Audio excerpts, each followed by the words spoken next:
So good morning guys. तो चलिए start करते हैं आज के यानी कि 11 नवंबर के इंपॉर्टेंट करंट अफेयर्स को। तो यहाँ पे आपसे पूछ रहे हैं कि अभी शांति और विकास के लिए विश्व विज्ञान दिवस कब मनाया गया। तो आंसर होगा 10 नवंबर को। तो शांति और विकास के लिए विश्व विज्ञान दिवस याद रखना हर साल 10 नवंबर को मनाया जाता है। तो लोगों को विज्ञान के क्षेत्र में और उसके विकास के बारे में जागरूक करने के साथ ही उससे जुड़ी जरूरी जानकारियां देना ही इस दिन को मनाने का मुख्य उद्देश्य है। बात करेंगे इस बार की थीम क्या है। सतत विकास के लिए बुनियादी विज्ञान, basic science for sustainable development. और साइंस से आपको याद आएगा एक नेशनल साइंस डे भी होता है जो हम 28 फरवरी को मनाते हैं। 28 फरवरी को क्यों? क्योंकि जो हमारे साइंटिस्ट थे सीवी रमन जी, उन्होंने रमन इफेक्ट की खोज की थी इस दिन। आप जानते हो अभी 1 नवंबर को हमने वर्ल्ड वेगन डे मनाया। 3 नवंबर को पहला अंतर्राष्ट्रीय बायोस्फीयर रिजर्व डे मनाया। 5 नवंबर को विश्व सुनामी जागरूकता दिवस मनाया। 7 नवंबर को राष्ट्रीय कैंसर जागरूकता दिवस मनाया। 8 नवंबर को वर्ल्ड रेडियोग्राफी डे मनाया। 9 नवंबर को राष्ट्रीय कानूनी सेवा दिवस मनाया और 10 नवंबर को विश्व विज्ञान दिवस मना रहे हैं। तो नवंबर के ये इंपॉर्टेंट डेज हैं, आप ध्यान रखना। बढ़ते आगे। फिर बताइए अभी 2023 में खेलो इंडिया यूनिवर्सिटी गेम्स की मेजबानी कौन करेगा। तो आंसर होगा उत्तर प्रदेश। यहाँ पे 2023 की बात कर रहे हैं। खेलो इंडिया यूनिवर्सिटी गेम्स ये उत्तर प्रदेश में होंगे। उत्तर प्रदेश के 4 शहरों में होंगे। ये कौन कौन से 4 शहर? लखनऊ, गोरखपुर, वाराणसी और नोएडा में। याद रखना ये इसका तीसरा संस्करण है। जो इसका पहला संस्करण है वो 2020 में हुआ था उड़ीसा में, उड़ीसा के भुवनेश्वर में। दूसरा संस्करण अभी हमने देखा कर्नाटक के बंगलुरु में हुआ, जिसका शुभंकर मैस्कॉट क्या था? वीरा। एक्चुअली में होने तो ये 2021 में थे, लेकिन कोविड-19 के कारण ये 2022 में हुए, जिसमें टॉप पे थी जैन यूनिवर्सिटी बंगलुरु की है। और अब ये 2023 में इसका तीसरा संस्करण होगा उत्तर प्रदेश में। इसी तरह से आपको याद है खेलो इंडिया यूथ गेम्स का अभी चौथा संस्करण हुआ था हरियाणा के पंचकुला में, जिसका शुभंकर था धाकड़। उसमें टॉप पे हरियाणा रहा था। और अब 5वां संस्करण अगले साल होगा 2023 में। कहाँ पे? मध्य प्रदेश में होगा। तो यूनिवर्सिटी गेम्स तो उत्तर प्रदेश में और यूथ गेम्स आपके मध्य प्रदेश में, ऐसे याद रखना। और अगर आपसे पूछे अभी पहला खेलो इंडिया फेंसिंग वुमेन्स लीग 2022 ये हुआ था कहाँ पे? ये नई दिल्ली में हुआ था, नई दिल्ली के ताल कटोरा स्टेडियम में। क्या आप बता सकते हो अभी 36वें नेशनल गेम्स राष्ट्रीय खेल कहाँ पे हुए थे? गुजरात में हुए थे, जिसमें पहले नंबर पे सर्विसेज थी, दूसरे नंबर पे महाराष्ट्र था। और अगले साल जो 37वें नंबर के नेशनल गेम्स होंगे वो कहाँ पे होंगे? वो गोवा में होंगे। ये भी आप ध्यान रखना। अब बात यहाँ पे उत्तर प्रदेश की है, तो ये रहा मैप में उत्तर प्रदेश। आपने कहा इसकी कैपिटल क्या है? लखनऊ है। लखनऊ गोमती नदी के किनारे स्थित है। सिडबी का हेडक्वार्टर आपको यहाँ पे मिल जाएगा। और हमारे जो रक्षा मंत्री है राजनाथ सिंह, उनका निर्वाचन क्षेत्र भी है लखनऊ। और भारत की पहली पैरा बैडमिंटन अकादमी ये खोली गई लखनऊ में। और ब्रह्मोस विनिर्माण केंद्र ये भी स्थापित किया गया लखनऊ में ही। मुख्यमंत्री योगी आदित्यनाथ हैं और इनके ऊपर एक बुक लिखी गई है, द मॉन्क वु ट्रांसफॉर्म्ड यूपी। किसने लिखी है? शांतनु गुप्ता ने। गवर्नर आनंदीबेन पटेल है। अभी हम लोगों ने पढ़ा था उत्तर प्रदेश सरकार ने बताओ किस वर्ष तक मथुरा वृंदावन को शुद्ध शून्य कार्बन उत्सर्जन पर्यटन स्थल बनाने की घोषणा की। तो आंसर होगा 2041। और उत्तर भारत के पहले डेटा सेंटर का उद्घाटन कहाँ पे किया गया? ग्रेटर नोएडा में। और आपको याद है ना, देश का 33वां और उत्तर प्रदेश का दूसरा एलिफेंट रिजर्व ये कौन सा होगा? तराई एलिफेंट रिजर्व होगा। अभी प्रधानमंत्री जी ने बुंदेलखंड एक्सप्रेस वे का उद्घाटन भी किया है, जिसकी लंबाई है 296 किलोमीटर। अभी उत्तर प्रदेश सरकार ने फैमिली कार्ड जारी करने की भी घोषणा की है हर परिवार को। संभव पोर्टल इन्होंने लॉन्च किया था अभी। और भारत का पहला अमृत सरोवर ये कहाँ पे बना है? उत्तर प्रदेश के रामपुर में। रामपुर में एक पटवाई गांव है, वहां पे। उत्तर प्रदेश ने लता मंगेशकर जी के नाम पे अयोध्या में एक चौराहे का नाम रखा है। और वैक्यूम आधारित सीवर सिस्टम लगाने वाला पहला शहर पूछेंगे तो आंसर होगा आगरा। अभी उत्तर प्रदेश ने स्कूल चलो अभियान शुरू किया था 4 अप्रैल 2022 को। कहां से? श्रावस्ती जिले से। वैसे अभी सब्जियों के उत्पादन में उत्तर प्रदेश टॉप पे भी रहा।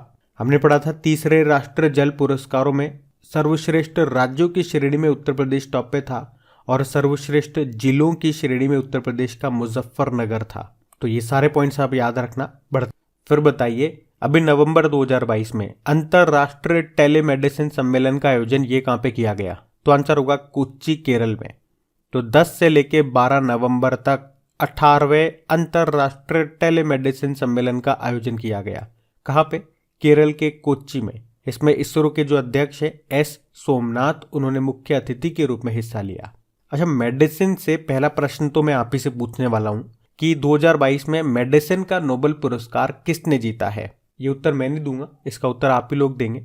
और अगर आपने ट्रिकी वीडियो जो हमने बनाया था नोबेल पुरस्कारों का वो देखा होगा तो आप 2 सेकंड के अंदर उत्तर दे दोगे।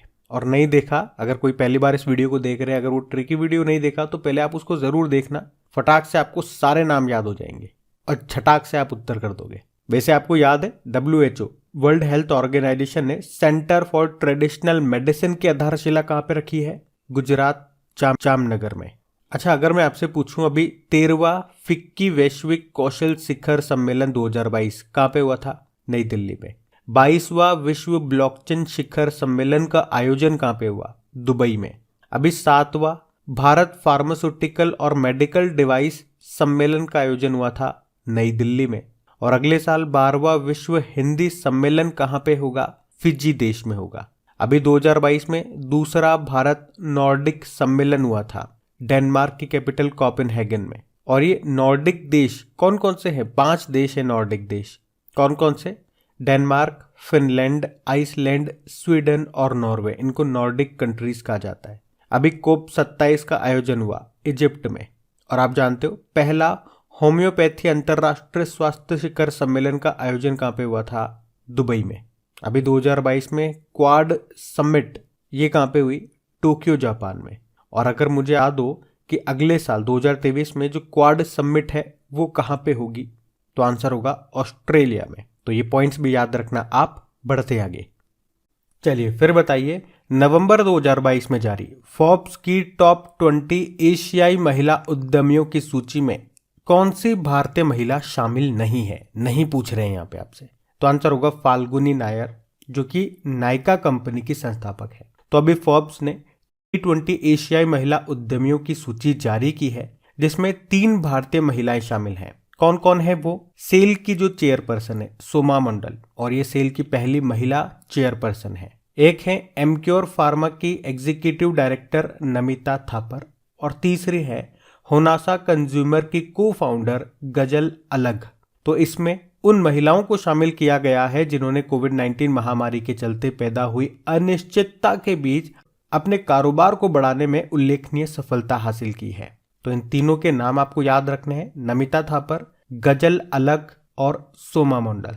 इस लिस्ट को जारी किया है फोर्ब्स ने, ध्यान रखना। बढ़ते आगे, फिर बताओ अभी एडिडास कंपनी ने किसे अपना CEO नियुक्त किया है? तो आंसर होगा ब्यॉर्न गुल्डन। तो अभी एडिडास ने ब्यॉर्न गुल्डन को अपना नया CEO नियुक्त किया है। वे इससे पहले प्यूमा के चीफ एग्जीक्यूटिव थे और वे किनका स्थान ले रहे हैं? कैस्पर रॉस्टर्ड का स्थान ले रहे हैं। एडिडास की बात करेंगे, इसका हेडक्वार्टर आपको जर्मनी में मिलेगा। इसके संस्थापक कौन थे? Adolf Dessler. इसकी स्थापना हुई थी 1949 में। आप जानते हो अभी सैमसंग इलेक्ट्रॉनिक्स के एग्जीक्यूटिव चेयरमैन बने हैं JY ली। अभी इंडिगो एयरलाइन के CEO बने थे पीटर एल्बर्ट्स। और इंदरमित गिल की बात करेंगे, ये भारत के हैं। और अभी वर्ल्ड बैंक में मुख्य अर्थशास्त्री बने हैं इंदरमित गिल। अच्छा, एडिडास से आपको याद आएगा इस साल की स्टार्टिंग में इसकी ब्रांड एम्बेसडर बनी थी मणिका बत्रा। अब आपके लिए एक छोटा सा होमवर्क प्रश्न है, मणिका बत्रा का संबंध किस खेल से है? इतना बताओ आप। पिछले साल दीपिका पादुकोण एडिडास की ग्लोबल ब्रांड एम्बेसडर बनी थी, ये भी याद रख लो। बढ़ते आगे, चलो बताओ हाल ही में किसे 2022 के कुलदीप नैयर पत्रकारिता सम्मान से सम्मानित किया जाएगा? तो आंसर होगा आरफा खानम शेरवानी। तो अभी गांधी शांति प्रतिष्ठान की ओर से 2021 और 2022 के कुलदीप नैयर पत्रकारिता सम्मान की घोषणा कर दी गई है। तो साल 2021 के लिए तो ये सम्मान वरिष्ठ पत्रकार और यूट्यूबर अजीत अंजुम को दिया जाएगा, जबकि 2022 के लिए आरफा खानम शेरवानी को। इसमें पुरस्कार के रूप में 1-1 लाख रुपए दिए जाएंगे और एक सर्टिफिकेट दिया जाएगा। बात करें इस सम्मान की तो ये 2017 में शुरू किया गया था और सबसे पहले ये पुरस्कार किसे मिला था? वरिष्ठ पत्रकार रवीश कुमार को मिला था। आप जानते हो अभी 2022 का बुकर पुरस्कार किसे मिला? शेहान करुणातिलका को, ये श्रीलंका से हैं। इन्हें इनके novel the seven moon of Maali Almeida के लिए मिला है। और गीतांजलि श्री और डेजी रॉकवेल, आप जानते हो इंटरनेशनल बुकर प्राइज 2022 मिला इन दोनों को टॉम ऑफ सेंड के लिए।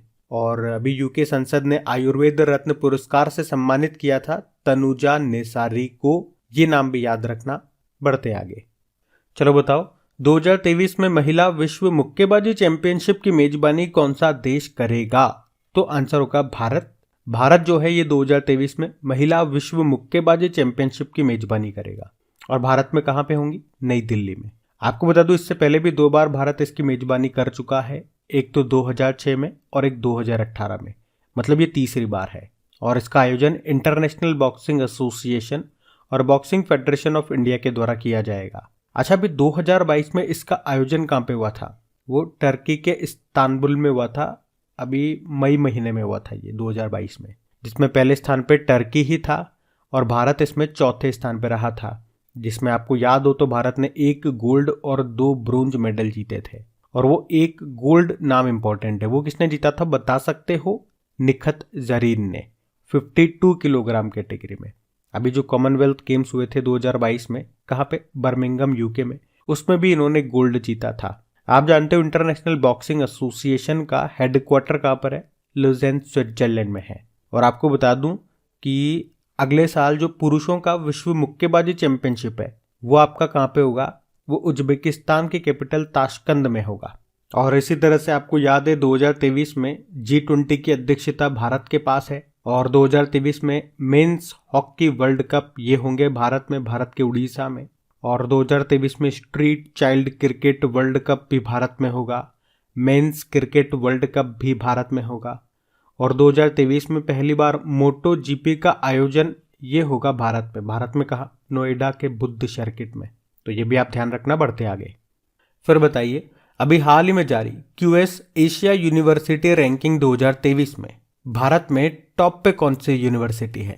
तो आंसर होगा आईआईटी बॉम्बे। तो अभी अंतरराष्ट्रीय रैंकिंग एजेंसी है क्वाक्वेरिली साइमंड्स, इसने क्यूएस का मतलब ही होता है ये क्वाक्वेरिली साइमंड्स, तो इसने क्यूएस एशिया यूनिवर्सिटी रैंकिंग 2023 को जारी किया, जिसमें भारत में बात कर रहे हैं तो आईआईटी बॉम्बे टॉप पर है और फिर आईआईटी दिल्ली का नंबर है, फिर आईआईएससी बेंगलुरु और आईआईटी मद्रास वगैरह। इस पूरी लिस्ट में आप देखोगे तो आईआईटी बॉम्बे 40वें स्थान पर है, आईआईटी दिल्ली 46 नंबर पर है।